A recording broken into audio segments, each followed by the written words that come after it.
Receiving a payment.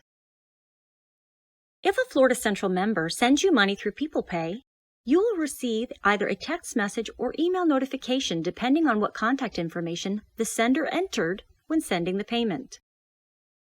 You can simply click the link in the text message or the Receive Money link in the email. This will take you to the Receive Money screen.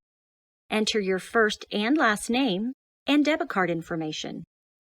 Check the box to accept the terms of service and tap Deposit Payment. You should see a confirmation that the funds were successfully deposited.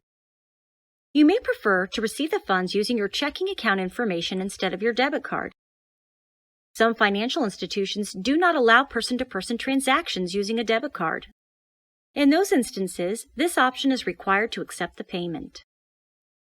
You will need to enter your first and last name, your financial institution's routing number, and your account number. Check the box to accept the terms of service and tap Deposit Payment.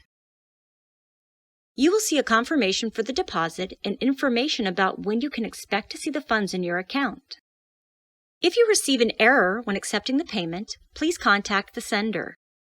They can reach out to our Member Services team for assistance.